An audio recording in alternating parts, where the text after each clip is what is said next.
I don't care how I feel. Yeah. I don't care if I feel happy or sad. It doesn't really affect what I do each day. I do the exact same things. I act the exact same way. I don't care. Yeah. I don't put weight to the significance of the emotion. So I always consider myself a happy person, but if I woke up and I was slightly less happy one day than another, it wouldn't affect anything I do, and I wouldn't put any relevance to it. I'm human, and that's life.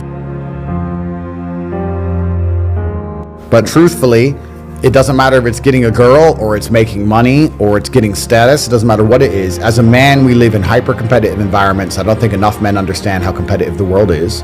If you want a girl, you're competing against other men. You're not the only man who had the idea of getting that girl. There's no girl you're going to see and go, oh, I'll get that girl, and didn't cross anyone else's mind. Everybody else wants her. You have to outcompete other men. You have to be as competitive as possible.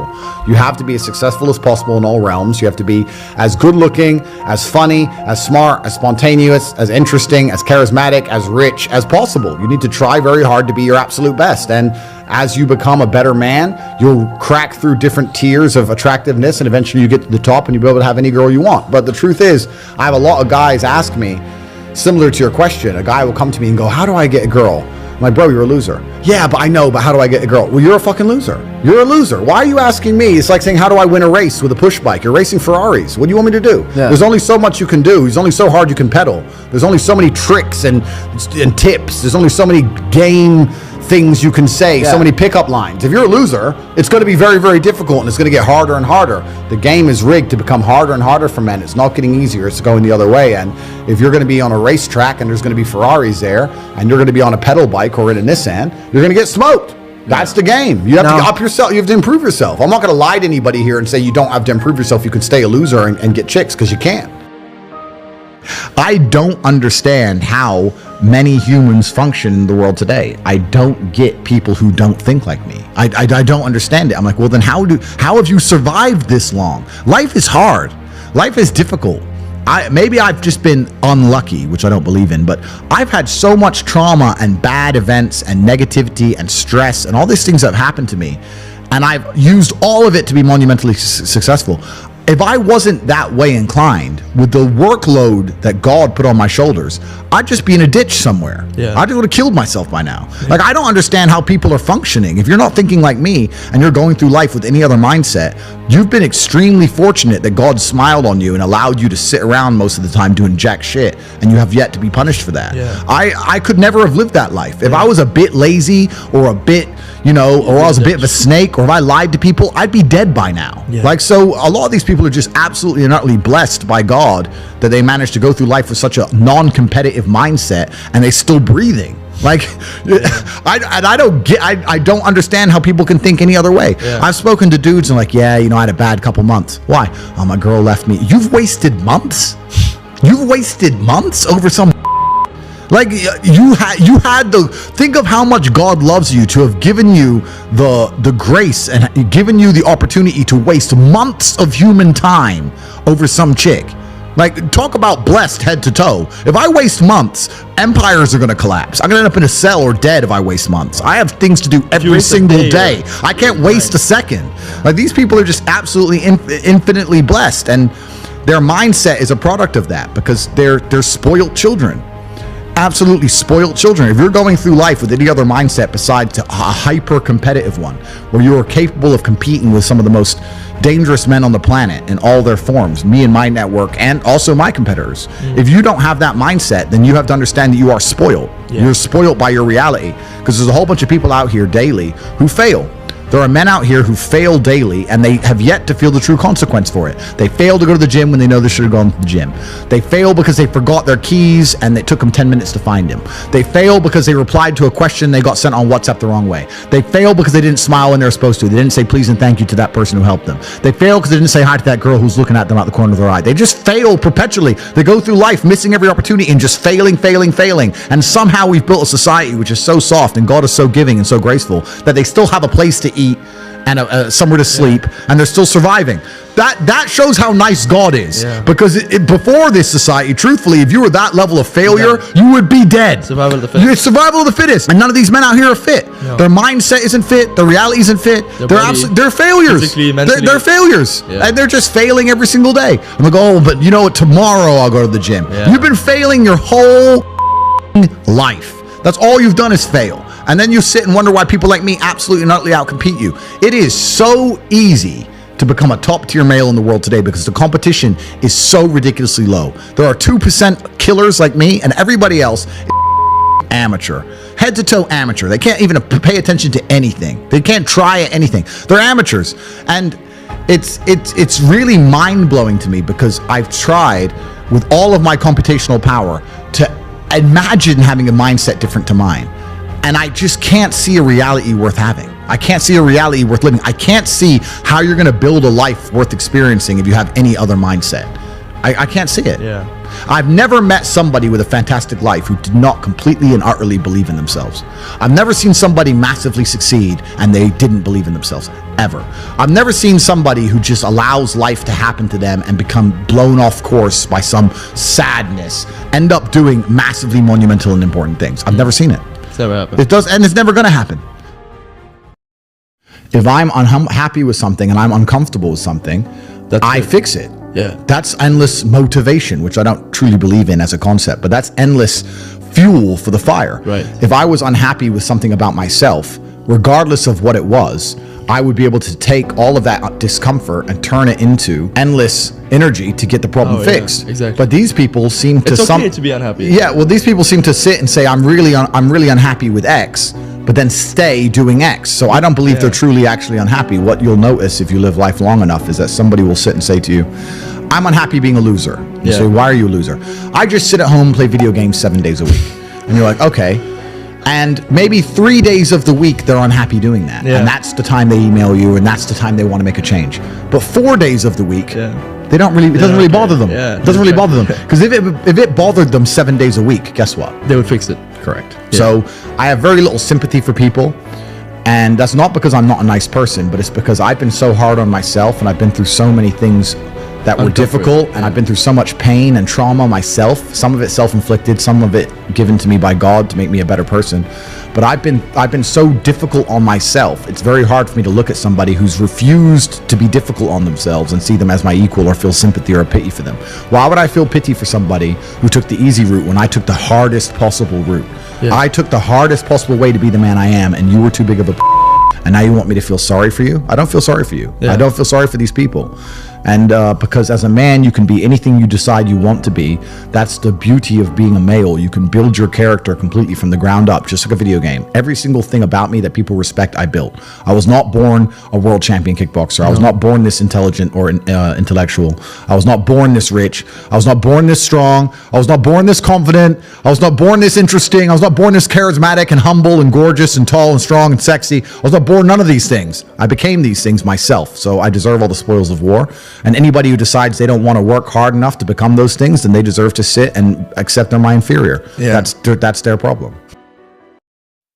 So you talk a lot about purpose, and what is your thoughts as to, do you have like an exact answer as to why we are created as humans and why we are here? Like, what is the purpose of life? Why have we been given life? I think we're here to struggle and to learn. I don't think we're here to be happy. That's why when we keep going back to the happy argument, I've always found that kind of frustrating and annoying. Yeah. When someone goes, oh, but I want to be happy. Why? Why? Why do you want to sit there and laugh? Like you were happy your entire childhood. That's your happy days. You're allowed to be happy as a kid. Finished. It's all over now, right? You're a man. You have responsibilities. I think we're here to do important. Provide, protect, and we're also here to do important things. And important things are going to be difficult, and they're going to be hard, and you're going to get frustrated. But that's what gives you purpose. I don't see anyone who's chasing happiness. I think that's a very feminine frame. I understand why some women just want to be happy. I don't know how it feels to be a girl, because I'm not one. But in my experience, I know women who just want to be happy. Yeah. Girls just want to have fun. Fine. But you're a man, right? And if you're a man, then it's absolutely an utterly different experience of life. I think we're here to struggle. I think we're here to endure pain. Yeah. I think we're here to just see how hard we are to kill. I think that going through terrible things and living through them and coming out the other side is one of the most fantastic things about being human. I think that it's almost like once you understand what life is really about, there's no emotion which isn't enjoyable. The only emotional state which can be seen as detrimental is feeling nothing at all. But if you're sitting at home and you're feeling truly heartbroken, at least you're feeling something, right? And I think that's the whole part of being human. I think we're here to struggle. I think we're here to go through pain. That's so I wake up each day and go, what can I attack? What problem can I solve? And look at history. Why did Genghis Khan wake up and want to conquer the whole world? Why did Napoleon conquer the world? Why did Alexander the Great conquer the world? You just wake up and just say, give me this, give me that. I want all of it. I need to. Yeah. There's an army there. They're really big. We're better. It's intrinsic. Yeah. You need to go and conquer. That's the purpose of life. I think the universe is absolutely and utterly giving. I've never seen anybody dedicate themselves to something completely and fail. I've never seen somebody eat right, go to the gym every day, train really hard, and not be in good shape. I've literally never seen it. The universe is extremely giving. If you actually try, and you actually want it, and you're actually not making excuses, lying, talking shit, you're gonna get what you want. So when I see people who don't have what they want, I consider them losers. And this may be elitist, I understand that. But if I put myself through endless pain to end up where I am, it's very hard for me to have sympathy on the man who's afraid of pain. You're avoiding pain. I've been through endless. I now have everything I've ever desired. You have none of the things you desire. Am I supposed to feel sorry for you? Because you took the easy way out? Am I supposed to look at you and go, oh, poor dude? No, you were a fucking coward. You didn't go through the shit I went through. You didn't put it on the line. So you deserve your substandard reality. That's what you deserve. You're a fucking loser. Because if you actually wanted it, and you actually tried, you'd have it. You could have anything you want. Universe is super giving. You want a fucking Ferrari, you can have it. You want that bitch, you can have her. You can have anything you want on the planet. There's not a girl I look at that I want that I can't have. Not one. That's my reality. There's not a car I can't have. There's not a house I can't buy. If I want to go to a yacht, if I want to go to Antarctica, there's nothing I can't have. Bam. Because I've decided to become this man. It's the same for absolutely every single one of you at home. If you want it, you can have it. If you're sitting there saying, oh, but I tried my best and I still didn't get it, you're lying. You didn't try your best. That is a fucking lie. The universe gives it to everybody who genuinely tries. And I know that to be a fact because this world's competitive. We're all competing against each other. And the majority of people don't try. Like I've achieved this amazing life and I've tried very, very hard. But it could have been harder. I mean, was it that hard? About 86% hard. It wasn't 100% hard. Why? Because the competition's zero. Everyone is a fucking loser. It's amazing to me. Everyone's a loser. I can say to somebody, listen, I'll make you a millionaire. Do this. Oh yeah, but the kids are home from school now. That's it. They're done. And then they'll sit and go, oh, I really wish I had some money. You are a loser. I will sit here on this podcast. People will listen to me for hours. And I will say, listen, I have hundreds of millions of dollars and I will teach you how to make money. CobraTate.com, I have a school, university designed specifically to teach you how to make money. I clearly know how to make money. You clearly like what I say. You obviously believe I'm intelligent and integral and I won't lie to you. And still, a whole bunch of people will sit there and go, yeah, anyway, next video. And then they'll say, can't afford a Ferrari, and wonder why. Like they'll be confused in their minds how they didn't end up getting what they want. Because you're a fucking loser. That's why. And the majority of people are losers. And this goes back to why, when we were saying earlier, how I know the elites view us. Because I'm from a council estate in Luton, a single parent household. And I've only been rich 10 years or so.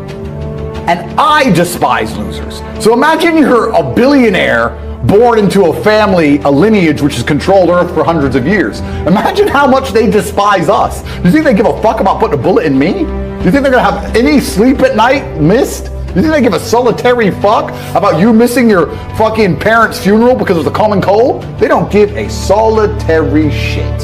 Why would they? Because I already know how I feel when I listen to losers complain. Because this is what happens at a certain level of competence and power. You just get to a point where you're like, I'm tired of hearing your fucking excuses. That's bullshit. And you become, to a degree, yeah, cold and psychopathic. It's true. That's what happens. And I get it all the time.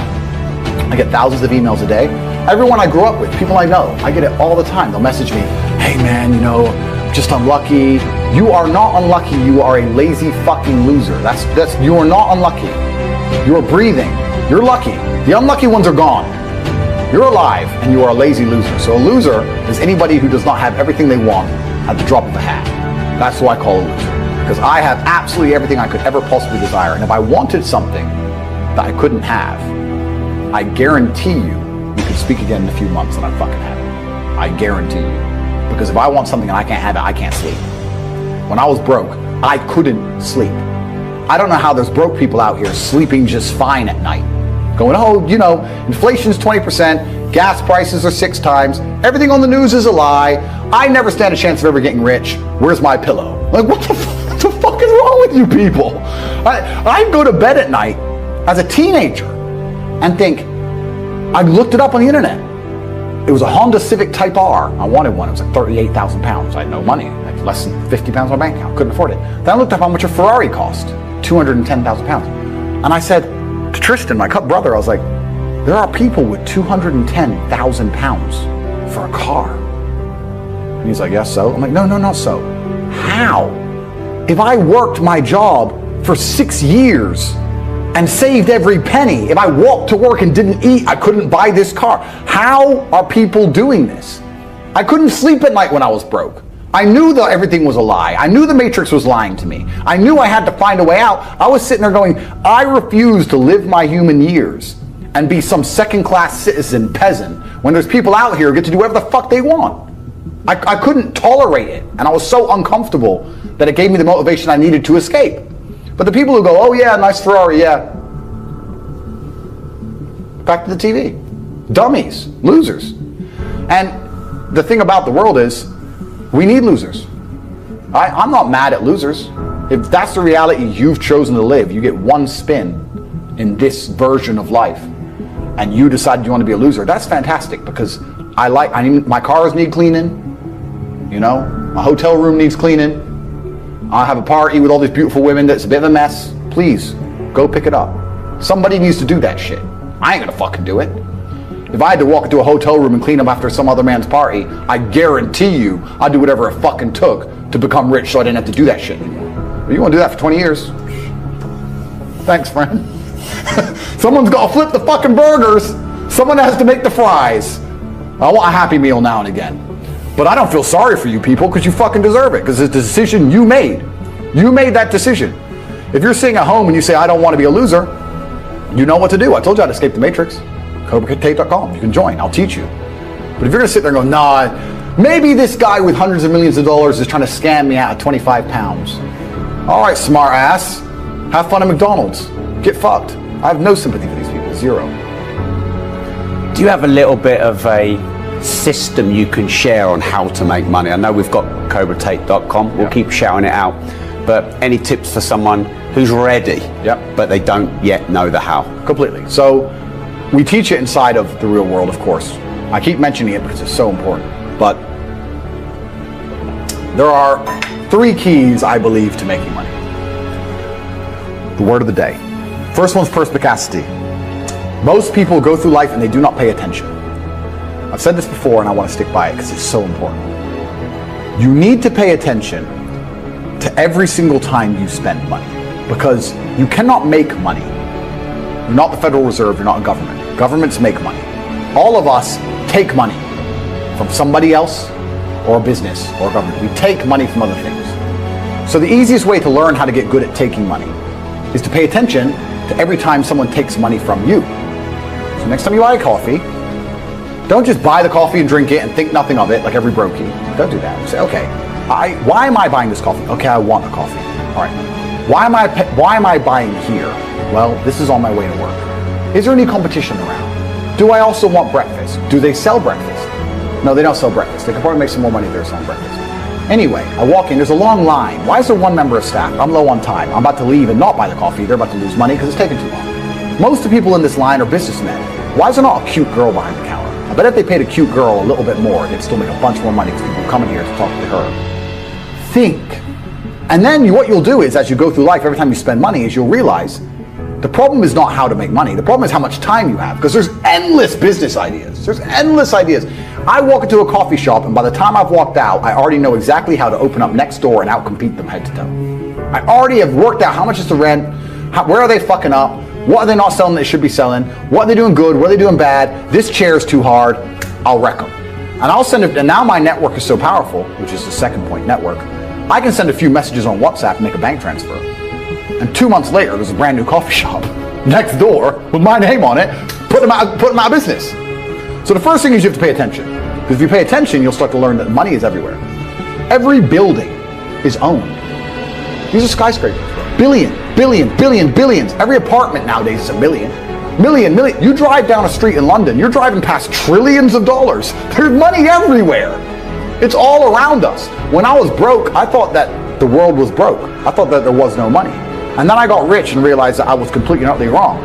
There's so much money.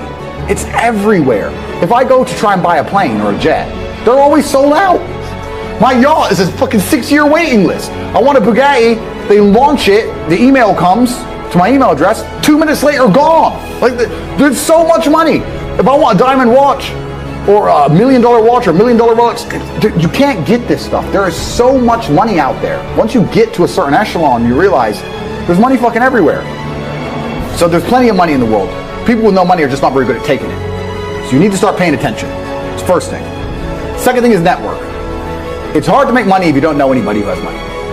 If you sit in a room full of ice cream experts and all they talk about is ice cream, how to make ice cream, the different flavors, how to store it, how to move it, how to sell it, even by accident, if you hang around with these people long enough, when someone asks you a question about ice cream, guess what you're gonna know the answer. You're gonna say, you know what? That's because it's pistachio, and that needs to be 2 degrees higher than chocolate. And you're gonna look like a smart ass. So if you sit in a room full of people who are making a bunch of money, everyone understands this. Your network is your network. You're the sum of the 5 people you spend the most time with. Everybody understands this. And then they still hang around with fucking losers. Because they're dummies. You're right, I am the sum of the 5 people I spend the most time with. Anyway, this is my friend Nick. He's so funny when we go drinking because he gets really drunk. Losers. I don't talk to anybody who is not winning. Everybody whose phone, every phone call I will answer, if I answer a phone call, it is from a winner. I don't talk to losers. Everyone I talk to is rich. Everyone I talk to is making money. Everybody. If my entire reality is full of multimillionaires making money, how am I not going to make money? And this is why network is so important, is because it's the same reason that wolves hunt in packs. If you're a lone animal, you have one set of eyes. But if you're a pack, you're watching every single angle, every single side. Perhaps I might miss something. I'm as perspicacious as possible. But one of my friends identifies that the war in Ukraine is going to change and the Russian ruble is going to pump. You can make a bunch of money on a forex trade, for example. I may not have noticed, but he'll notice. Now I've made a bunch of $1 million for getting a text message, right? Because I have friends who are paying attention. All of us are paying attention. So your network is super important. That's another thing. We'll go into this because I have something called the War Room, which is also on CobraTate.com. I'll let people read for themselves. But that's my private network. And we specifically talk about money and a few other things. But that's like more like a mastermind? It's the real world's how to make money, and the War Room's what to do with money, if that makes sense. Yeah. It's all on CobraTate.com. I don't want to get off track, but it's there. But second is network. And third, it's to identify the reason why you don't have as much money as you want so far. And there's one of 3 reasons. You are either lazy, stupid, or arrogant. Those are the only 3 reasons anyone is poor. And you have to identify and choose which one it is. The majority of people are not the one they think they are. The majority of people are the one I'm about to say at the end. So let's start with lazy. There are a lot of lazy people. The unfortunate reality about money is that you are competing. So it's player versus player. It's like anything in the world. If you want that beautiful girl, so does everyone else. You have to win the competition. You want that car, you have to get it first. You want that money, everyone wants that money. You have to compete. It's competitive. Business is competitive. You are competing against people like me. You're competing against people like the people in my network. You're competing about people who only talk about money, who understand money very well, who operate in jurisdictions all around the planet, who are extremely well connected, who know things before you know them, who have mass influence and mass power and mass resource. You're competing against me. This is what you must understand. You're not waking up going, I want to make some money. You're competing against people like me. You're competing against billionaires. You're competing against hedge funds. How do these hedge funds keep growing? Where are they getting that money from? From the brokies. They're robbing you. They're robbing all the poor people from the pension fund, dummy. That's where they get it from. This is who you're competing against. So the competition is absolutely and utterly fierce. Understanding that you're a man with a small pistol up against a mighty army. If If you want to add a little bit of laziness on top, you're fucked. So when I say people are lazy, they go, I'm not lazy, I work hard every day. You work 8 hours a day? You work eight? The fuck? If I'm awake, I'm working. I'll be driving my Bugatti Chiron through Dubai, working. I'm texting at the same fucking time. I don't take a second off. I don't take a minute off. I don't relax. I don't rest. I don't stop. I don't chill. None. Ever. I'm either asleep or at work. That's it. Second I wake up, I check my phone, I begin working. I go to the gym in between sets, I am working. I'm online working the entire fucking day until the second I go to sleep, I am at work. That is all I do. And you are at home competing against me, and you want to watch a movie tonight and then say you're not lazy. You're fucking lazy, and you're gonna lose forever. That's laziness. Next is stupid. I don't think many people are actually too stupid to be rich. You can be below average IQ and still get very rich. A very small percentage of people are too dumb to be rich. The slave minds, they'll never be rich because the matrix tries to keep you poor, because when you're poor, you can't think, as we talked about earlier. So everything the media tells you is designed to make you poor. They want you broke and struggling, because if you rely on the government for food stamps, then you can't argue with the government, can you? So that's what they want. So anyone who believes in the matrix and believes in media and believes in the lies they're told, anyone who sits there and goes, that's true, that it's literally designed to make you broke. That's why it's all a scam. Do your GCSEs, do your A-levels, get in debt, go to uni, get out, get a shit job, get a mortgage. Don't worry, when you've paid that mortgage off when you're 61, then you'll have enough money to go to Spain for holiday. Then your pension comes. Oh, government doesn't have pension money anymore, funny enough, hedge fund stole it. Pay half your money in your life in tax. Oopsie-doops. And then you wake up one day and go, whoa, I just got fucked. So the whole scam, the whole story is a lie because they want you broke. They don't want you rich. If you're rich, you won't listen to them. So all of it's a fucking lie. And intrinsically, we all know this, right? When I pull up in one of my 30 cars to a gas station and people look at me and they see a Lambo or a Ferrari or a Bugatti or a Koenigsegg, whatever I'm driving, nobody goes, wow, he went to school. No, they think drug dealer, gangster. They're thinking he broke the rules, because anyone who follows the rules doesn't get shit. It's all a scam. It's all a fucking lie. So the slave minds are fucked, but those are the only ones who are too stupid to make money. Anybody who understands that the matrix is lying to them is smart enough. So very small percent are too stupid. Inside of our school, at the height of it, before the matrix attack, we're relaunching now, we had 175,000 students. Wow. When we had 175,000 students, maybe 2,000 we kicked out for being too stupid. It's step by step. Do this, do that, do this, and don't be lazy. Fuck, it's not that hard, right? So stupid's not the problem. So we have people who are lazy, very few are stupid, but the majority, the main reason most people are broke is because they are arrogant. I will sit here and say all the things I've said. I will do this, take time out of my life for free. Somebody at home will watch and digest it for free. They will agree with the things that are being said, or at least be entertained enough to continue to watch. And then I'll say, I'll teach you how to make money online. CobraTake.com, you can join the real world. And they'll sit there and go, nah, I'll do it myself. They're arrogant. They have these egos from fuck knows where because they didn't earn it. And they're just too arrogant to listen to anybody. I became world champion by listening to my coach. I didn't become world champion by walking in and saying, I'll do it myself. That's not how you get anywhere in life. You have to listen. If Mike Tyson were to walk in, or if Elon Musk were to walk in here and talk to me about money, I wouldn't be sitting there going, I can do that. I'd be like, oh, Mr. Elon, richest man in the world. Hello, very nice to meet you. Please, even though I already understand I don't want to launch a car brand or put rockets in space, please, you must know some things I don't know. How do you deal with the currency fluctuations? Does inflation impact how much it costs for you to send a rocket into space? Like, I'd ask him something that's useful, right? But some people are so brutally arrogant that they'll sit here and they'll listen to all the things I said, and they'll agree that I'm intelligent, they'll agree I'm massively successful, but they'll sit there and go, yeah, but you know what? I'll do it myself. I don't want to join that school because, I'll do it myself. They're arrogant. Everybody's fucking arrogant.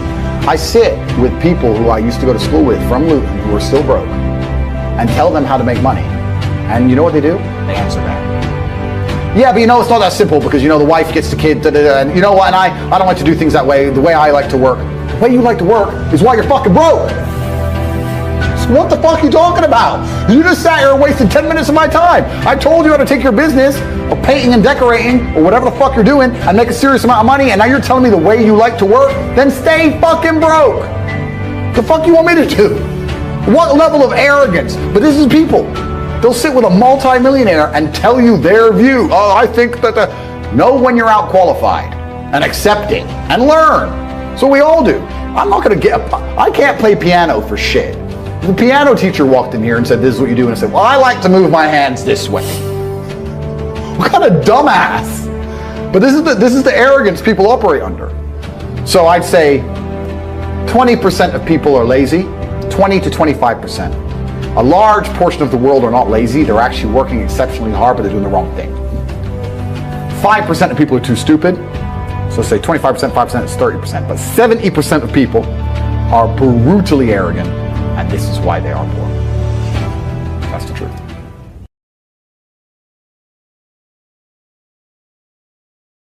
The world is hyper-competitive.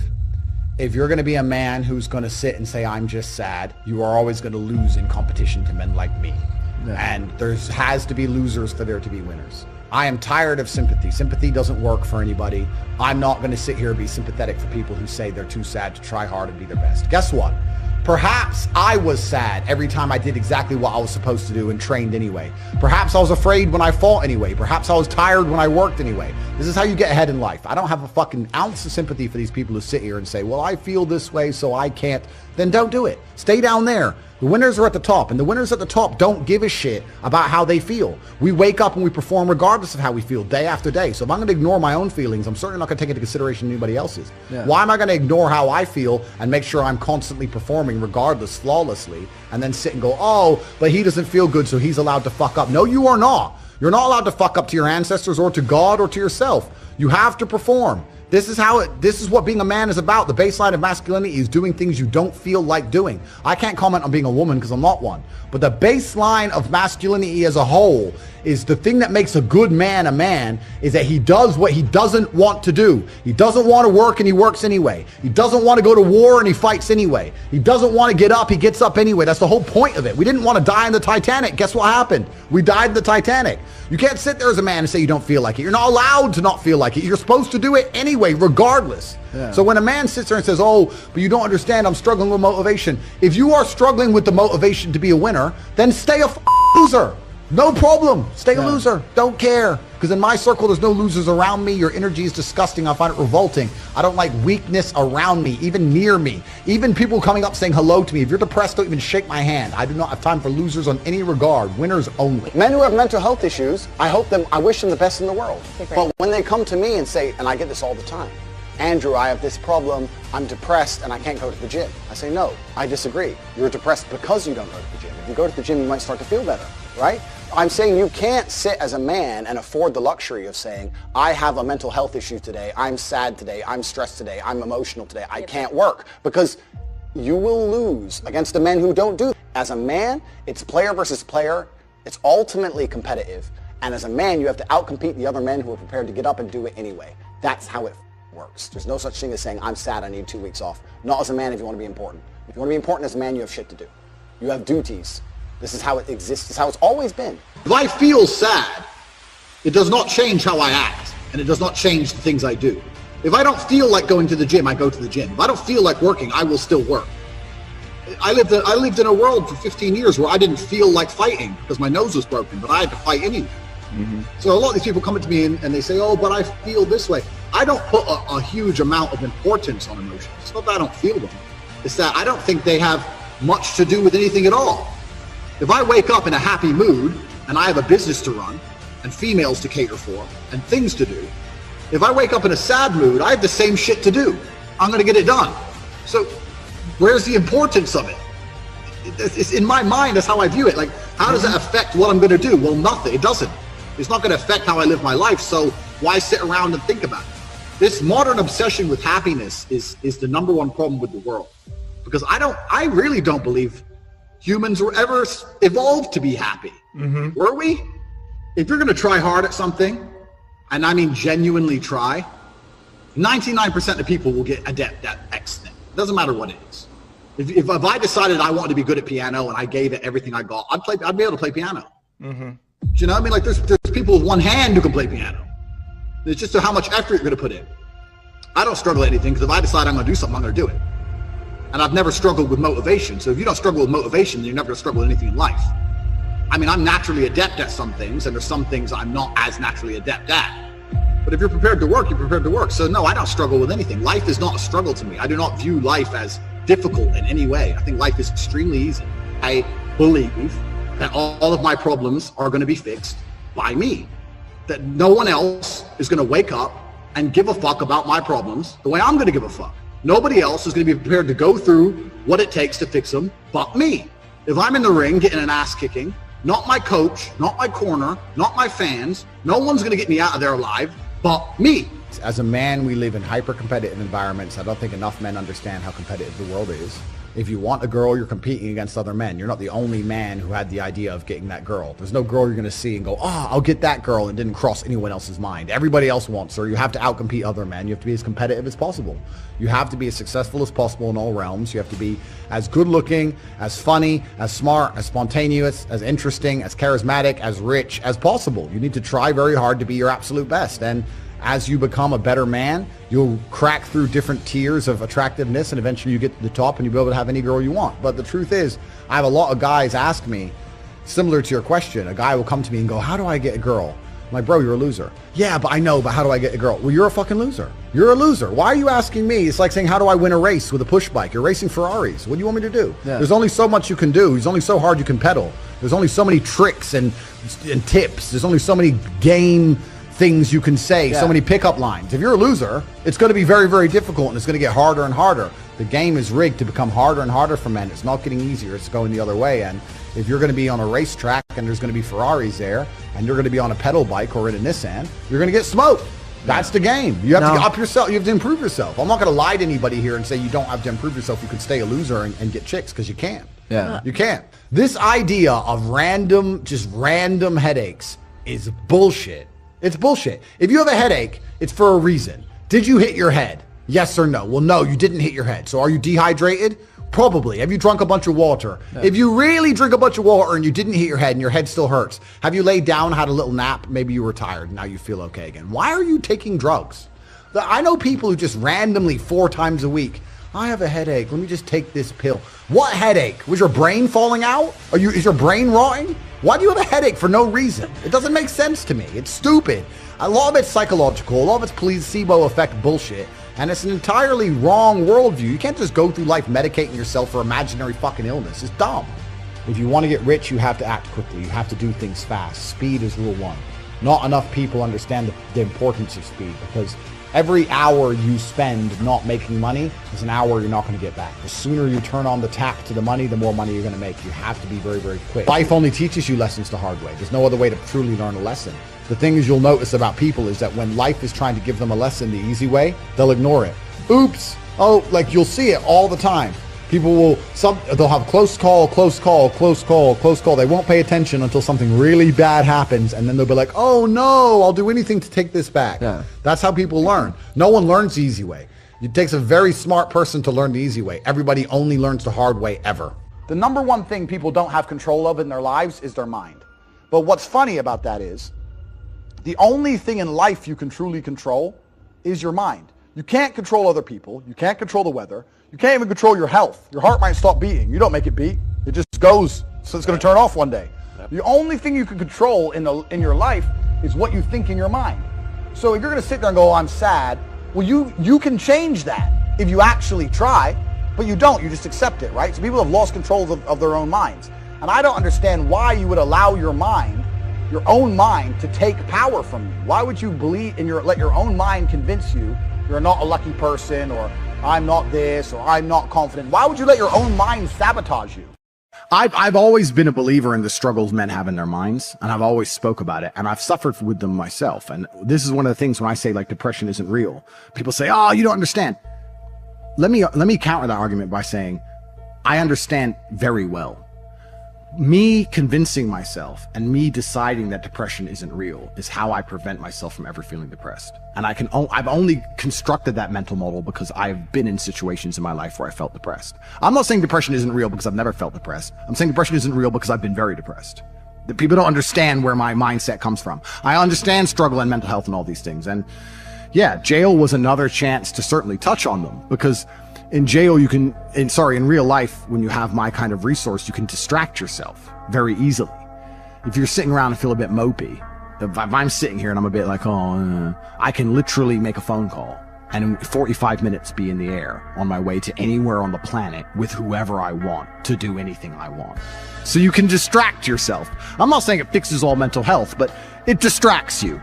Whereas in jail, you are stuck alone with your thoughts. And it was certainly a test of my mental resolve. And I would say that I passed. I did well. There was never a day where I broke down. There was never a day where I couldn't handle it. There was never a day where I wasn't polite to the staff. I was very nice to everybody. There was never a day I couldn't hack it. It was certainly a test. And also, Tristan said this. I don't want to take his words, but he's true. You go through life telling everyone you're the baddest motherfucker there is. Sooner or later, someone's going to test you. You walk in the pub and you say, I'm the hardest man there is. Sooner or later, someone's going to fight you. Sooner or later. And life's like that. You want to be the top G and you want to go through life and say, I'm the top G. Then God's going to say, well, we're going to see if you deserve to call yourself the top G or not. We're going to put you in a Romanian jail cell. We're going to leave you there to rot. You're not going to know how long you're in there for. And the biggest mindfuck is I thought I was going to be in there for years. I had no idea. Everyone's telling me years. I thought I was going to be in there for years. So maybe God was just he was watching me and he was having a look and saying, you want to call yourself top G? Let's see. And I like to think I passed that test. So it is what it is. But yeah, I agree with you. In terms of mental struggles, yeah, they exist for all men. And I also think that's one of the reasons I'm so large. I talk about those things a lot. I talk about those things a lot with men and I help men with them. And I try and say to men overall that life as a man is pretty shit. And you're going to feel shit for a pretty large percentage of the time. But you're only going to ever escape that if you just perform regardless. You have to perform when you feel bad. As a man, you can't say, I will perform when I feel good. It doesn't work that way because our heads are too complicated and life's too complicated. There's too much on our shoulders and we have too much stress and too much pressure. Our heads are fucked. You have to be the kind of person who says, I perform regardless. I didn't miss a single day's training. I didn't miss a please. I didn't miss a thank you. I'm not saying I was happy. I'm saying I did exactly what I was supposed to do. The worst thing about prison, I think, for everybody else, because there was a lot of men in there who were crying, a lot of men who were having mental breakdowns, I think it is the problem I didn't have, which is knowing that if you're a normal man, you go to jail, and they just pick you up and you go to jail. Who pays the rent? Who's feeding your kids? Who's your wife sleeping with? Life gets hard for all the external things you can no longer control, things that were your responsibility. I was lucky I didn't have those problems, and when I spoke to people, most people's issues were things that were happening on the outside, and I felt really good knowing that my life is set up in a way where even if I'm plucked from it, it operates. And I set that up because I thought they were going to kill me. Even to this day, if they shoot me right now, everyone around, everything would be okay. I don't have to exist for my life to function. So that was fantastic about jail. The worst thing about jail, I mean, the cockroaches started off really bad, but after a few days, it's amazing how quickly you get used to cockroaches just in your bed. You're just like, just kick them out the way. That was kind of bad. But not knowing when I'm going to get out, that was bad. Having my name slandered all around the world, that was bad. Not knowing how people are reacting to it. Like my first month in jail, I didn't know if people believed this garbage or not. I had no access to the internet. I didn't see anything. There was a lot about it that was hard. But I have to believe it's going to make me a better person. Why else did I go? What did I go for? To waste 3 months? To stare at a wall for 3 months? Is that why I went to jail? No, I must have gone to jail to become a better person. I must have learned something. I have to self-analyze and find the lessons and pick it out. And I think a lot of people don't do that with all the bad situations in their life. Regardless of whether you went to jail or a woman left you or your business failed, whatever it is, you need to analyze the entire situation and say, okay, what can I learn? There's a big pile of shit here, but there must be a little bit of gold inside. So I've just tried to look at it as a massive learning experience, and perhaps that's a coping mechanism, but I've found a lot of lessons which I'm implementing, and there's a very strong chance they're going to put me back. Not because I'm guilty, because I haven't done anything wrong, but because I'm currently in the middle of a judicial system. I'm in the judicial system of a country. I don't truly understand the language. I don't understand the judicial system. I don't understand the charges against me. I don't understand how any of this can be legal. I don't understand where it's come from. I don't understand the evidence they believe they have. And here I am stuck in this process, and who knows how it's going to end. There are moments in your life that you feel overwhelmed by life, by people, by your own circumstances, by struggles. We all get knocked down in every aspect of life. Life has a way of humbling you. Life will make you shut up. Life will mute you. You're gonna feel awkward and stupid and dumb sometimes. At times you won't want to come out the house. At times you'll be feeling bad and don't know why. What's wrong? I don't know. Just leave me alone. You will cry. You're gonna fail, and you're gonna be in your head. You're gonna be saying, I'm not good enough. But it's okay. It goes with the territory. It's a part of the deal. The real challenge of growth comes when you get knocked down. You got to get messed up sometime. You got to get dirty. You got to get your feelings hurt. You got to get disappointed. You're going to ask somebody for some money. He going to tell you no. That's just dirt. How you handle it, that's where the growth takes place. You want to take responsibility for your life. I got me here, I can get me out of this. If somebody came and knocked you down, there ain't nothing you can do about it. But if I come back a week later and you're still on the ground, we got a problem. You can decide that you're going to change, that you're not going to be a wimp. The way you were born, what happened to you is not your fault. But doggone it, you still on the ground after 20 years? See, you get tripped out because you got dirt on you. But you need dirt on you to develop. If you get knocked down, there's nothing you can do about it. But getting back up has every single thing to do with you. Don't you give up on your dream. Don't you do it. Don't you do it. Don't you do it. See, you get mad when haters come your way. You get mad because you get a setback. You get mad because they talking about you. That's dirt. You are not the only person that's been through a divorce, boo. Get over it. You're not the first one they let go of. You won't be the last one. The question is, what you gonna do about it? I'm not going to be a volunteer victim. You can decide that you're going to stand up to life. I just need you to identify what your pain is, and then I need you to ask yourself what you're going to do about it. And maybe you've been knocked down in your life, and it seems like, hey, the fight is over. It is not over unless you quit. You can permit it to let it hold you down, or you can decide, I'm not going to let that happen to me. You have a choice to either give up or get up. You got to get gritty, man. You got to develop some dog in you. You can decide, I'm going to work on myself and develop myself. I'm going to empower me. You have to learn to turn and look at every obstacle as an opportunity. I will not give up. Every time I get knocked down, I will get back up and I will succeed. I love myself enough not to be trapped in the same doggone spot for the rest of my life. No pain, no gain. Pain has a purpose. Your pain ain't permanent. It might last for a second. It might last for a minute. It might last for months. But sooner or later, if you do not surrender, if you do not give up, it will subside. Don't go through it. Grow through it. And as pain leaves your body, guess what's going to take its place? Success. You cannot build anything that won't bring a battle. And if you're going through a battle right now, it's only because you're building something. Stop running from your pain and embrace your pain. What will you do with your pain? Will you let it break you or will you let it redefine you? Your pain is going to be a part of your prize. I challenge you to push yourself. You want affirmation? Look yourself in the mirror and say, I think I can. I know I can. You've got to decide to be relentless. You've got to decide never to give up. Do whatever it takes. You your biggest driver. You've got to find some reasons within yourself that will give you the stamina when life catches you on the blind side to keep on calling and coming back again and again and again. You see, the fight's not over if you've been knocked down. It's only over if you quit.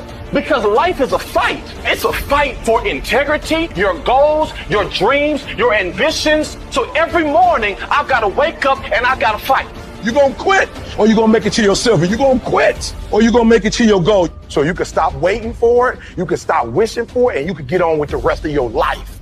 I gotta fight for my dreams. I gotta fight for character. I gotta fight for integrity. When you get to the point where enough is enough, doors start opening, opportunities start happening. But what you cannot do is you cannot quit during the process. All I'm saying is don't quit. I didn't say don't rest.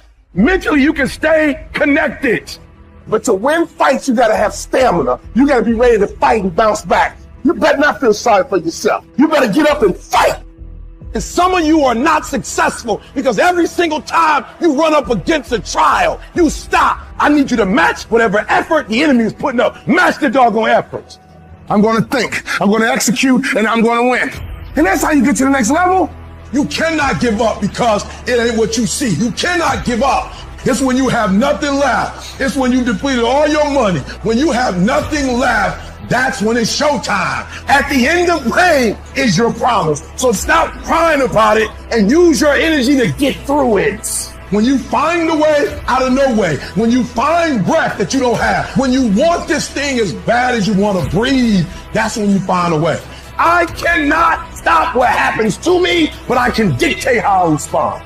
I invested too much to quit. So when life happens, I don't just sit there and cry. I buck back.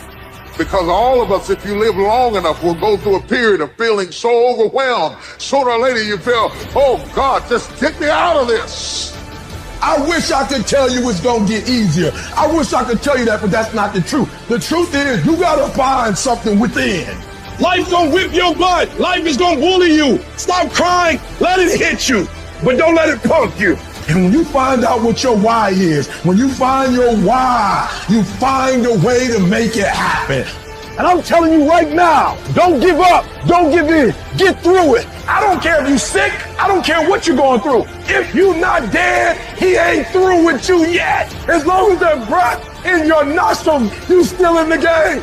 You're gonna be here one day, but you'll never get here if you give up. As long as there's breath in your nostrils, you still can win. And finally, guys, you gotta wanna succeed as bad as you wanna breathe. And you will promise me that from this day forward, you will not be defeated. Somebody holler, I'm not dead yet. Don't count me out. I may be sick, I may be crazy, I may be confused, but I'm not dead yet. Some people live in the cemetery of their failures. And I want to say to somebody who's fallen, or everybody hates you, and everybody walked away from you, don't live where they left you. Nudge somebody and tell them I will not die here. Whatever it takes for me to get out, I gotta get out of here. I will not die on drugs. I will not die in depression. I will not die where you met me.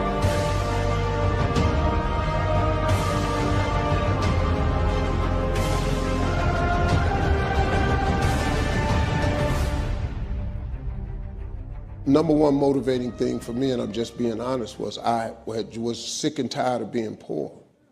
My mother was poor, my father was poor, my brothers and sisters were poor. I lived in a poor neighborhood, we lived in a poor house. And I was, like at Christmas time, my father would put us in the car and take us out to the suburbs to see the Christmas lights. And I would see these big houses, man. I told my father, I said, Dad, I said, why don't we get one of these houses? He said, boy, I ain't got no money for this kind of house.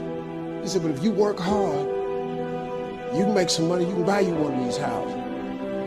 My motivation was to buy a big house so I could put up Christmas lights. And I always dreamed of buying my mother and father a real house. And before they died, I was able to do all of that. You have to find a dream that's so big that it overwhelms all of your fears and causes you to never give up. Always go to something bigger than yourself. I'm wondering if you've been defeated because you have been giving yourself wholly to something that was too small to hold you. Are you trying to take a bath in a bowl? Are you not guilty of immersing yourself into things that were too small to hold your vision? Why you keep imagining buying a house? Why do you keep imagining getting rich one day? Why do you keep imagining that? Because God is talking to you. You got to start believing in your imagination. Right now, you're sitting there frustrated. You're looking at your life, your situation, and you're asking, why is it happening for me? Why am I still struggling? Where is my success? You work, you grind, you put in the effort, and yet nothing seems to be moving the way you want it to. And because of that, you're doubting everything. You're doubting yourself, doubting your abilities, and worst of all, you're doubting God's plan for you. But let me tell you something that most people will never understand. God knows exactly what he's doing. You don't have what you want right now because you're not ready for it. I know that's hard to hear. Your ego doesn't want to accept it. You want to believe that you're already built for success, that you deserve it right now today, but that's the difference between winners and losers. Winners understand that the process is the test. The struggle isn't a punishment, it's preparation. Think about it. You ever see someone win the lottery and go broke in a year? You ever watch these young guys make quick money in crypto, flex for a few months, and then disappear? You know why that happens? Because they got success before they were ready. They never built the character, the discipline, or the resilience to keep it. Easy come, easy go. And God is never going to put you in a position where your blessings become your curse.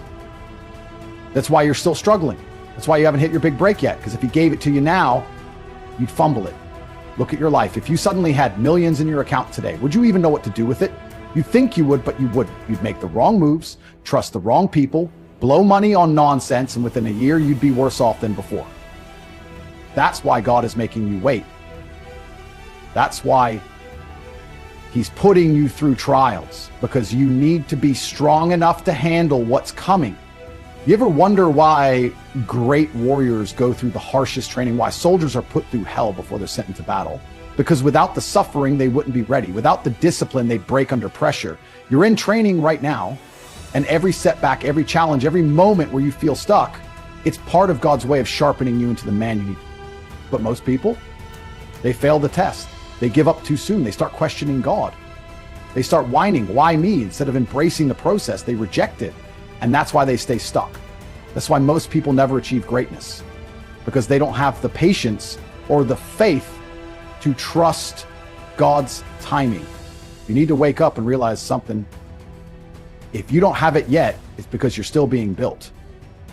And if you quit now, you don't just lose out on the blessing, you lose out on the transformation that comes with it. Because success isn't just about having money, power, or status. It's about becoming the person who can handle those things. The process is brutal. It will break you down. It will strip away your weaknesses. It will force you to face every insecurity, every flaw, every limitation you have. And that's exactly why you need it. Because when you come out on the other side, you won't just have success, you'll be unshakable. But only if you don't give up. See, most people want results now. They want shortcuts. They want to wake up one day and have everything fall into place without the years of work, the discipline, the sacrifice. But that's not how God works. He doesn't hand out blessings to people who aren't ready. He doesn't reward impatience. He rewards those who trust the process, put in the work, and prove they can handle the weight of success. Ask yourself, do you really think you're ready for everything you're asking for? Do you really believe you've done everything necessary to hold on to what you want? Or are you just chasing the fantasy of success without doing the real work required to sustain it? Because here's the truth, the waiting is part of the plan. The delay isn't a denial, it's a setup. God isn't holding you back, he's preparing you. He's testing your patience, your faith, your resilience. He's seeing if you're the kind of person who quits when things get tough, or if you're the kind of person who keeps going even when everything seems stacked against you. And that's the moment where most people fail. They hit a few obstacles and suddenly they think the dream is dead. They convince themselves that success just isn't meant for them, and they stop. They give up right before the breakthrough, right before everything was about to click, right before God was about to open the door. That's the devil playing tricks on you. That's fear creeping in, whispering in your ear, telling you to settle, telling you to give up. And most people, they listen. They let doubt win. But not you, not this time. You're going to trust the process. You're going to stay the course. You're going to have faith that every hardship, every setback, every single painful moment is leading you exactly where you're meant to be. Because if you can't handle the struggle, you don't deserve the success. If you can't embrace the process, you'll never reach the destination. And let me tell you, when you finally get there, you'll understand why the wait was necessary. You'll look back at all the frustration, all the challenges, all the moments where you felt stuck, and you'll realize God knew what he was doing all along. The only question is, are you strong enough to trust him? Because the moment you do, the moment you fully commit, the moment you stop questioning and start embracing the process, everything changes. You ever stop and think, what if everything you're going through right now is exactly what you need? What if the struggle, the delay, the frustration, it's all part of God's plan to make you unstoppable? But instead of trusting him, instead of embracing the challenge, you're sitting there complaining, doubting, asking, why me? Let me tell you something. The moment you start questioning the process, you start losing. You start letting fear creep in. You start thinking that maybe success isn't meant for you, that maybe you're wasting your time. But that's the biggest lie of all. God isn't punishing you, he's training you. He's testing your patience, your resilience, your discipline. Because let me tell you, weak men don't win.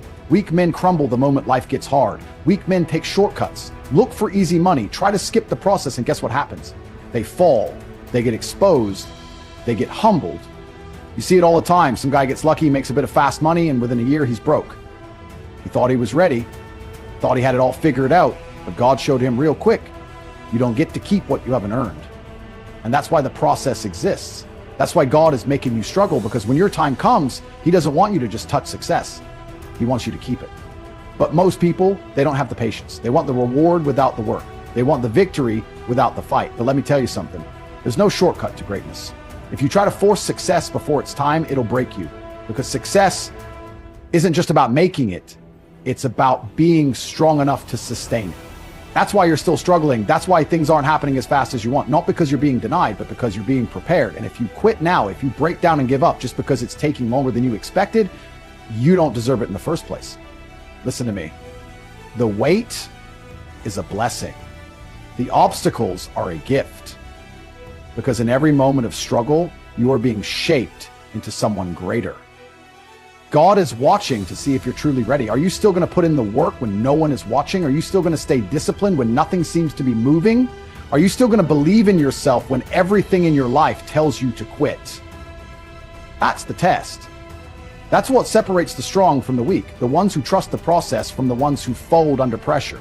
And let me tell you, the moment you decide to stop doubting, to stop resisting, and to start embracing the struggle, everything shifts.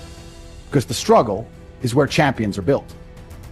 Think about a warrior going into battle. He doesn't just pick up a sword and expect to win. He trains. He sharpens his mind, strengthens his body, learns how to fight. He goes through the pain, the discipline, the exhaustion.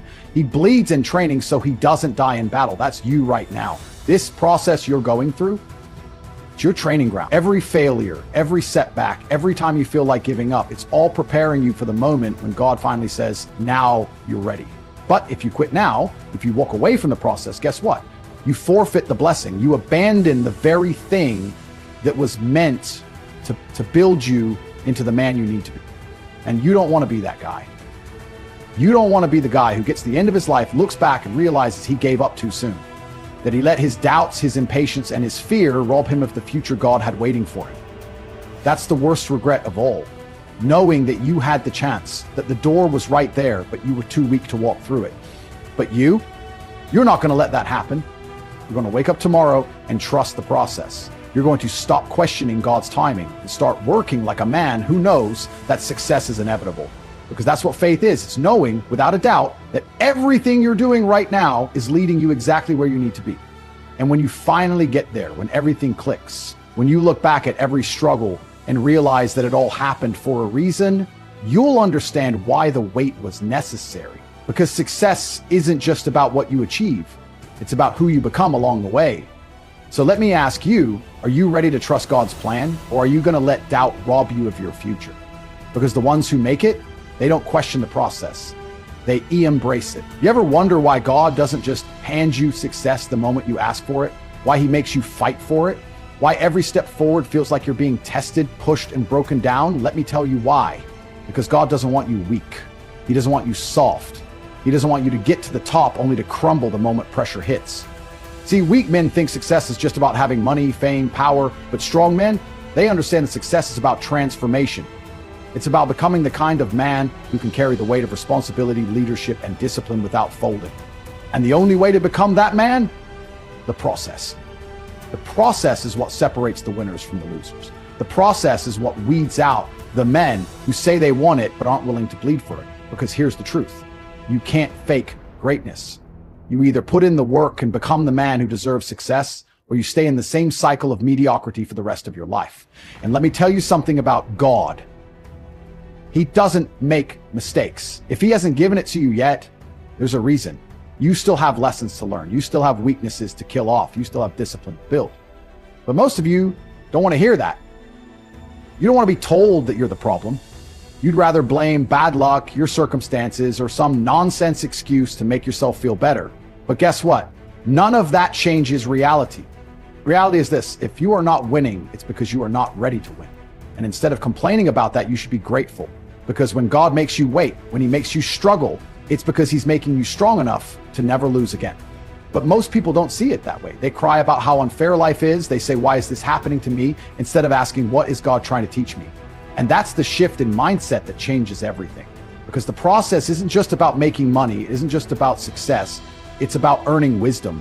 And wisdom only comes from experience, from struggle, from walking through the fire and coming out stronger on the other side.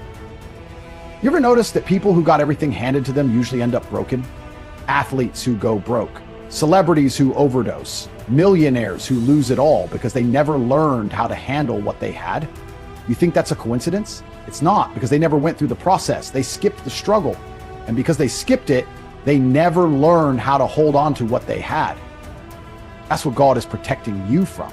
He's making sure that when success comes, it stays. He's making sure that when he finally blesses you, you don't fumble it. And if that means he has to keep you in the struggle a little longer, then so be it. Because God is more interested in your strength than your comfort. And this is where most people fail. This is where most people quit. Not because they're incapable, not because they don't have potential, but because they refuse to trust the process. Let me tell you something. Most people lose right before they were about to win. You know how many times I've seen guys quit at the last second? 1 month away from success. 1 year away from their breakthrough. But because it didn't come fast enough, they folded, they lost faith, and they walked away from the very thing God was about to give them. Don't be that guy. Don't be the guy who lets doubt steal his future. Don't be the guy who lets frustration make him walk away from something that was meant to be his. Because let me tell you something. God doesn't promise an easy road, but he does promise that if you keep going, you will win. The only question is, are you willing to keep going when it feels like nothing is working? Are you willing to stay disciplined when no one is watching? Are you willing to trust that every struggle, every setback, every single painful moment is part of God's way of shaping you into a man who can handle success when it arrives? Because if you refuse to break, if you refuse to let the process scare you away, then you are and that's exactly what God wants you to be. Now, what's it going to be? Are you going to be another guy who quits, who makes excuses, who lets his emotions control him? Or are you going to rise above the doubt, trust the process, and walk into the future that God has already prepared for you? Because the choice is yours. This is where the weak fall, where the strong rise, and where God sees what you're really made of. Right now, in this very moment, you have a decision to make. Are you going to trust God's plan for you? Or are you going to let fear, doubt, and impatience steal your future? Because here's the truth. God doesn't need you to understand the process. He needs you to trust it. You think you're waiting too long? You think the struggle is unfair? You think the pain is unnecessary? God knows exactly what he's doing. He knows what you need to go through to become the person you're meant to be. He knows what lessons you need to learn. He knows what weaknesses need to be burned out of you, and he knows when the exact right moment is to give you what you've been praying for. The only thing stopping you from winning is you, your doubt, your impatience, your inability to see that the delay is a blessing, not a punishment. Every second you spend wondering, why isn't this happening yet, is a second you could be spending becoming the man who is ready for it. Then think about this. If success was handed to you right now, would you truly be able to handle it? Could you carry the weight of what comes with it, the responsibility, the discipline, the constant pressure? Most people think they're ready, but they're not. They don't even have control over their own emotions, their own discipline, their own habits. And that's why God makes you wait. That's why he puts you through fire, so that when success comes, you don't fold under it. You ever wonder why God took so long to elevate some of the greatest men in history? Moses spent 40 years in the wilderness before he was ready to lead. Joseph was thrown into slavery and prison before he became second in command of Egypt. Even David, a king anointed as a boy, had to go through years of struggle before he ever sat on the throne. Why? Because God never puts unprepared men in positions of power. And if you are still in the struggle, if you are still waiting, then God is still preparing you. The only way you lose is if you quit too soon. If you let frustration trick you into thinking that the process isn't working. If you let your emotions make you walk away from something that is already yours, you just haven't grown into it yet. The real test isn't whether or not you can handle success. The real test is whether or not you can handle waiting for it. Are you strong enough to keep working when it looks like nothing is happening? Are you disciplined enough to stay focused when doubt is screaming in your ear? Are you faithful enough to keep moving when you can't see the finish line? Because if you can do that, if you can trust the process, even when it feels like everything is against you, let me say this one last time. God knows best. He is never late. He is never wrong. He sees the full picture when all you see is one piece. And if you can have the strength to trust him, to embrace the struggle, and to refuse to quit, then success isn't a matter of if, it's a matter of when. Are you going to keep doubting, keep resisting, keep letting frustration hold you back? Or are you going to wake up tomorrow and say, God, I trust you. I trust the process, and I'm going to keep going no matter what? Because that's the moment everything changes. That's the moment the struggle stops being your enemy and starts being your greatest advantage. The people who win in life, they don't run from the process, they embrace it. And if you can do the same, if you can stay the course and trust God's timing, then one day, not today, not tomorrow, but one day, you're going to look back at everything you've been through and say, now I understand.